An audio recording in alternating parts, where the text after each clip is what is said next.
So that's 3 for you guys, right? So we'll get started here. So welcome to the Tech Coffee Break. Last month we kind of talked about backing up everything that you have. Make sure that you do back up your information, whether that's through an external or other means. But we have Dave Franzen with us here today, and conversation is going to be about mobile apps that you can use along with interactive websites that can help you out with your job. So, Dave, I guess do you want to kind of go from there?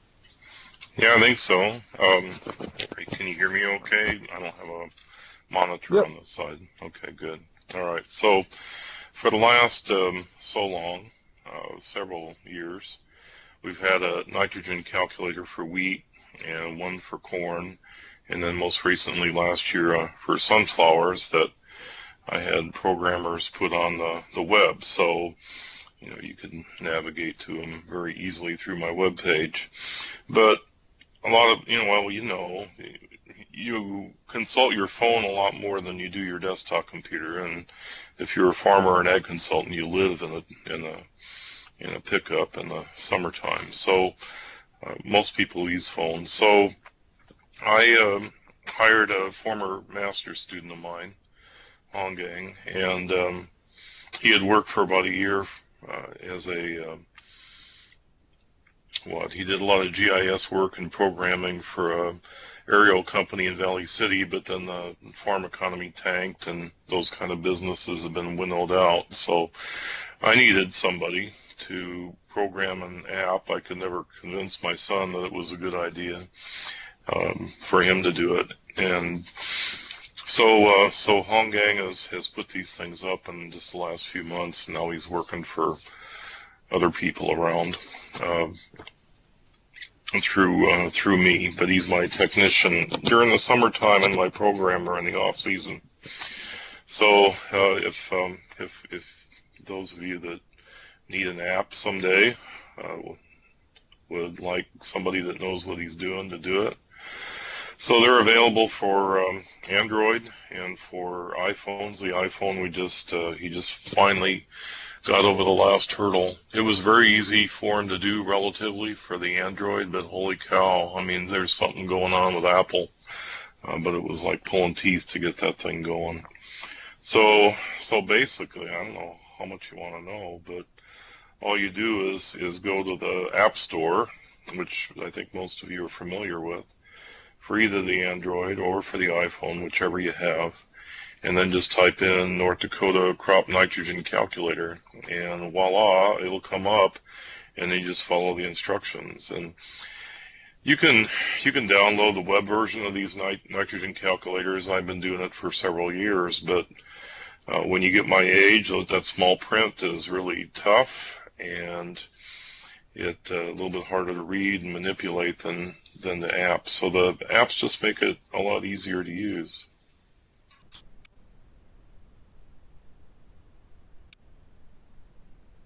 All right. Anybody got any questions for Dave about that nitrogen calculator app?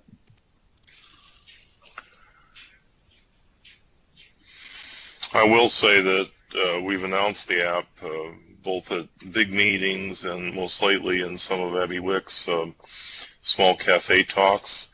And as soon as I tell them it's available, the phones come out and you can see them downloading it. So if people know about it, they're willing to put it on their phone, and I think it's great that they're then willing to use it, because it's the recommendations are far better than what we've had before. Is it the same function as the kind of interactive website that you had? Yeah, same general function. It's just easier to read it. It's easier to click. You go through the whole thing. Honggang also put the actual circular where the data from this stuff comes from on it. So if they want to go ahead and read more in depth, which I think maybe only 1% of them will do, but it's there if they want to take a look at it. All right. And Chris Augustine just typed in the conversation on the side here. He's been talking about it at workshops as well, and he's seen farmers pull their phones out. So Good. I guess another great app is the pest management app. Andrew Priscup couldn't make it onto the call today to talk about that. I guess what are some other apps out there that you guys are using, or have you had any issues using some of these apps? This is a conversation. You can type in the side if you don't want to talk. But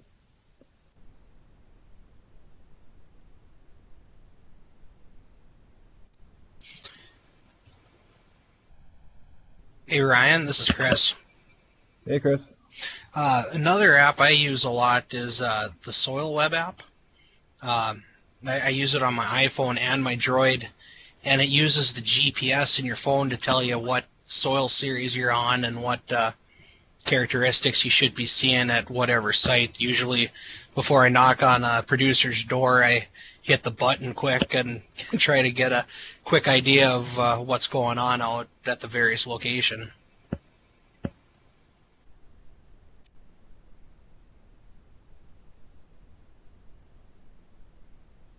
Chris, this is Becky. Who developed that one? That's not one of ours, is it? No, Cal Davis, I believe. Oh, all right. And there's the web soil survey that you can go online and access all the information for soil maps on there. And this just uses the GPS to link with that. The one downside with using the cell phone app versus the web soil survey is with the app, you don't have maps. You can't see where the various soils should be. Instead, it just says you'll be on these 2 or 3 different soil series. You just kind of have to interpret where those soils are across the landscape.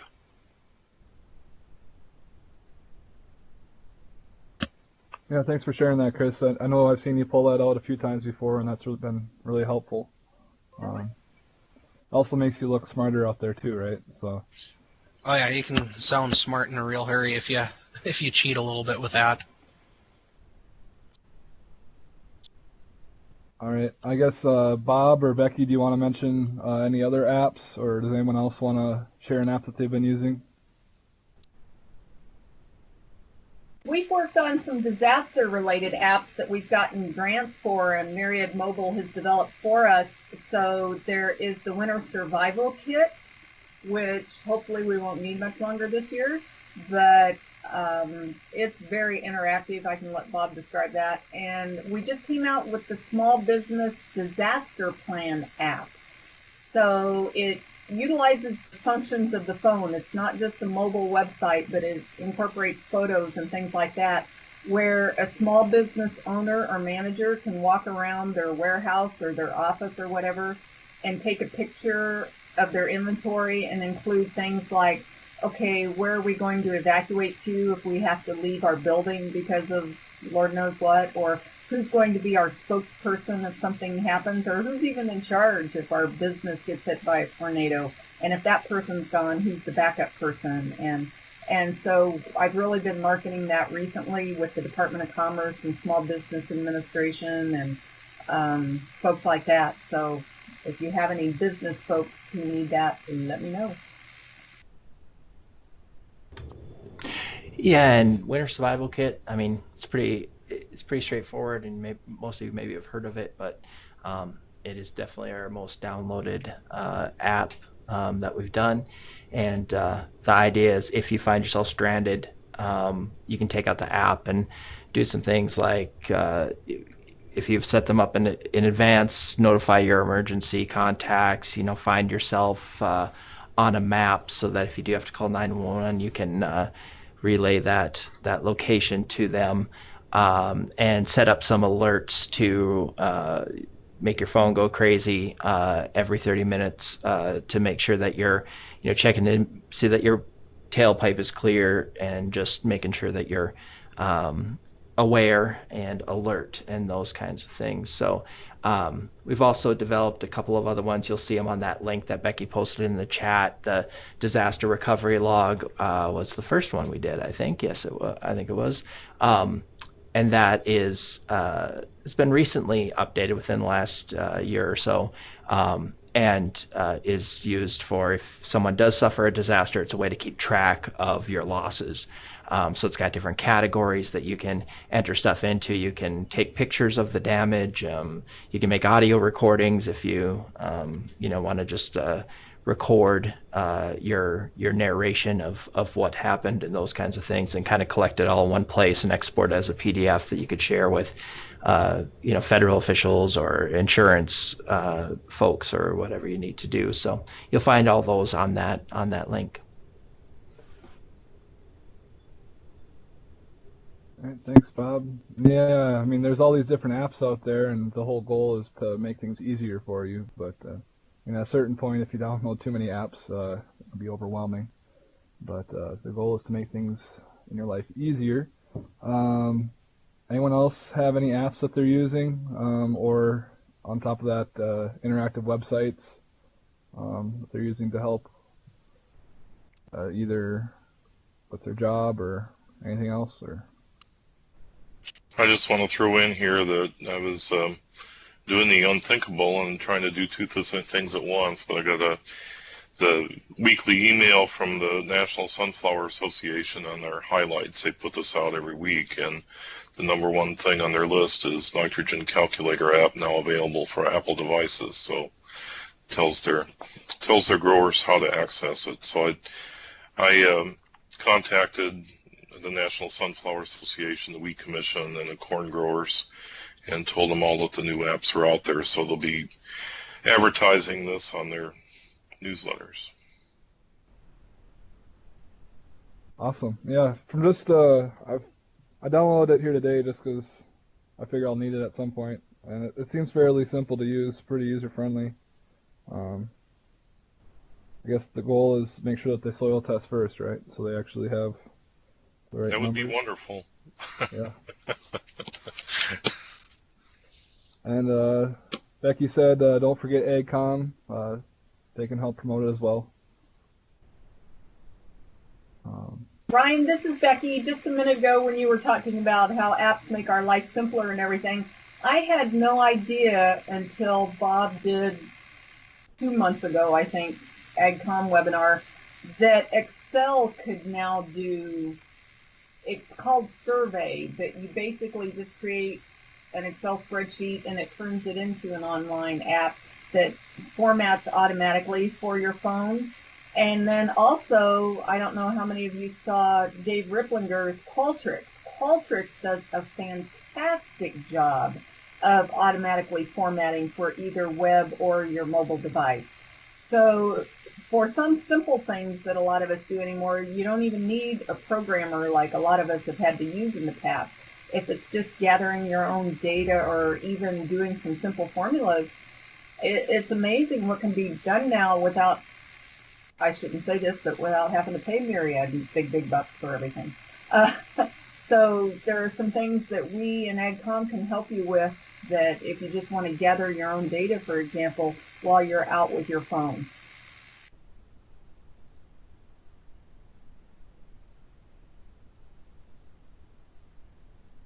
All right.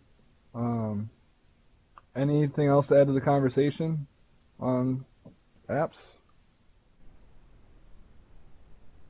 I guess another great one, it's more for personal life, but I feel like there are ways that we can use it with a job as Snapchat and Instagram, right?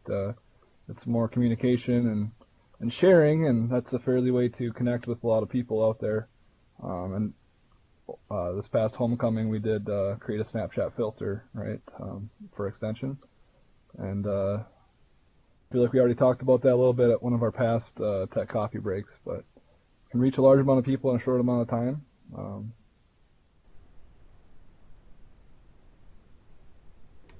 Anything else, Bob? I was just gonna see, has anybody like downloaded anything new that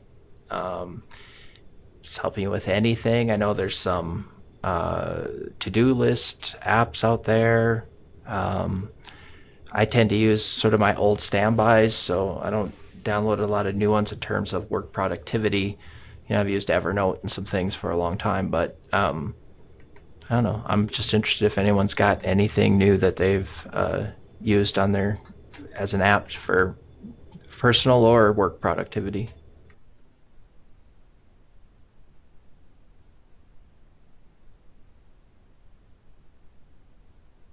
Like Chris just posted on the side here, has anyone used Facebook Live during an outreach event? Is wondering about using that for future field days / workshops or updates during the growing season. I know, Kelly, you and Bob have been doing some work with Facebook Live, right? Yep. Bob, do you want to hop in, or you want me to go? Well, you can go for a while. Okay.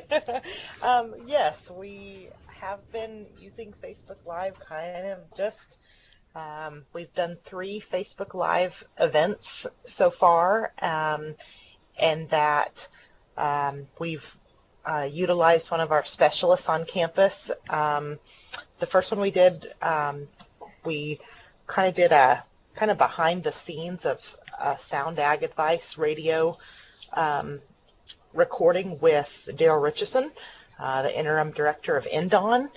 That was in October, I don't know, sometime in the fall. And then in December, we went live with Julie Garden Robinson and did a holiday foods Facebook Live event. And then just 2 weeks ago, we went live with Carrie Johnson, the personal and family finance specialist, about being more financially fit in 2017. I can be honest and say that we're not quite sure. We haven't seen a lot of engagement with them as they're happening, which you would think that's what Facebook Live is all about. And so we're kind of confused right now. We're not sure about if we're not promoting them correctly, if we're not doing it at the right time of day. We've done one in the evening that we thought would be heavily attended, but really kind of wasn't. We've done them during the day, and we're just not quite sure. We're getting about 10 to 12 live participants at a time, but we're seeing engagement afterwards. We're seeing people commenting and viewing them afterwards. So we're still kind of working on a strategy for that and trying to figure out what we're doing. But we think that, Bob, hop in here, but I think we would encourage people to use that Facebook Live probably in the way that it's intended, and that go live if you're out in the field, if you're, want to have an issue that's going on out in your county or at your REC where you think that hopping on live and addressing that, if you're seeing a concern, we think that is great for Facebook Live. So we're not sure if we're just not using it, if we're trying to be too scripted with it, and it just needs to be a more spontaneous type of activity. We're not quite sure yet what seems to be the best practices for using Facebook Live, but we hope to provide more information as we kind of go through. We're going to keep using it. We're going to try to do at least one Facebook Live event a month, and we're going to see how it goes. So, Bob, anything you want to add to that? Just a couple of things. I think the stuff that has probably worked best, or at least from me viewing it, is like the agent updates. So, Chris, if you're thinking about, kind of doing updates one-on-one, like Kelly said, it's meant to be interactive. So you'd like to be able to acknowledge the people who are making comments and answer their questions if they are. In terms of doing events, we did see that, I think, on a couple of events recently there. And I think one Mary Berg was working on, and I think Paige Brummond was the other person who did the other one, but don't quote me on that. That's a little bit more difficult, I guess, just in terms of making sure that your audio works. We struggled with audio for 2 consecutive Facebook Lives. I think we finally got it right on our last one. So making sure that people can hear what's going on if you're broadcasting a presentation. And then also, if you're going to broadcast a workshop or a presentation, I would suggest seeing if you can get somebody to monitor the chat and be active, or the comments, and be active in there, because of course the person's giving a presentation in front of a room, they can't answer questions or acknowledge commenters. And so having somebody who could, type answers, post links, answer questions in there would probably be best. So. This is Becky, and the other thing I would add is one or two I saw, they couldn't decide whether to keep the camera on the speaker or the PowerPoint in an organized presentation like that, and that made it really difficult. And the lighting is hard to do in a meeting type situation. I think you guys' idea of out in the field is fantastic, and right there where you are. It didn't seem to work as well in a regular presentation type situation. Yeah, I agree, Becky. It's kind of a challenge, but if you're, that might be the only quick, dirty way that you can get a workshop online. But yeah, that we do have other options if you are looking to get a workshop online, and even doing something on Skype or Blackboard Collaborate might work better for that kind of situation, depending on what you're going for. But just a thought.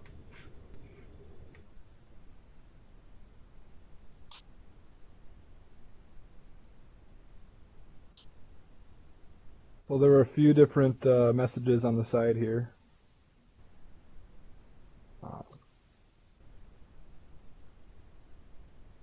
So, Janet, do you want to talk about Circle? Want to say anything about that? Yeah, I don't know if anybody's ever heard of the Circle device by Disney, and if you had, or even have used it, you know more than I do. But I got talking with my neighbor who's into tech support, works for Consolidated, and she was telling me about it. And basically you can put all your devices, you register them all on the device, whether it's an iPad, your computer, even some of your streamlined games if you have kids who play streaming video games. And then you can say that X kid gets 120 minutes of Wi-Fi activity today, and once they've hit their 120 minutes, it shuts off. So it really is a good way to make sure your kids aren't on the internet all the time if you're especially not at home with them. So it kind of helps monitor that. And I thought that was a cool resource that maybe some families could start utilizing. So.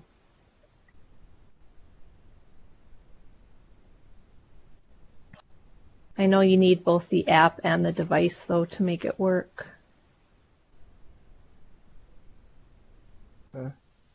Thanks. Anything else to add on Circle?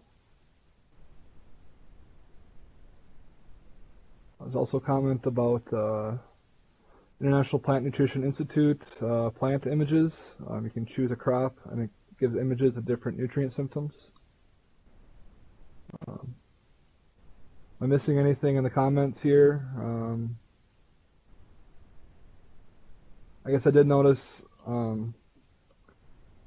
for the upcoming annual Hard Spring Wheat Show, they've been occasionally going live, and then not too many views on them, but looks like some interesting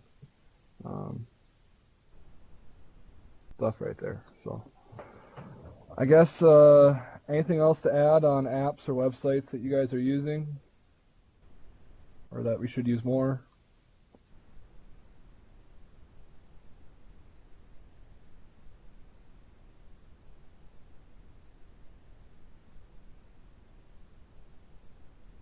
Becky saves a lot of money with Target's Cartwheel and the CVS app. Yeah, there's a lot of ways to save money out there. All right, well, I mean, we're hitting around 25 minutes here, so anybody else have anything to say?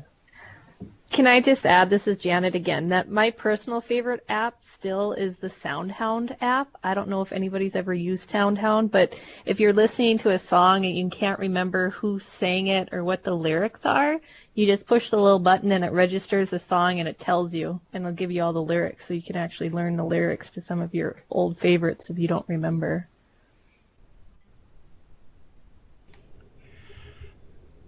That's a good one, Janet. And that related to that, if you don't have the SoundHound app, I don't know if this is only on Android, but if you open your Google search, when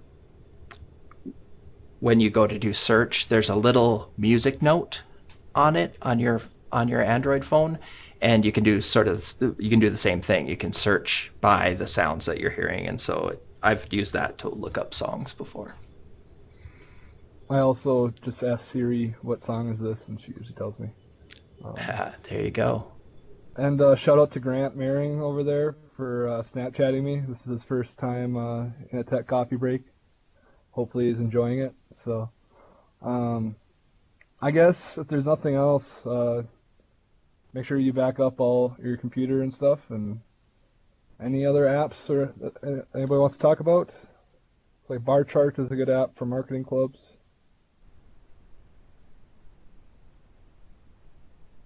All right. Well, talk to you at the next coffee break then. Thanks. Thanks, Ryan.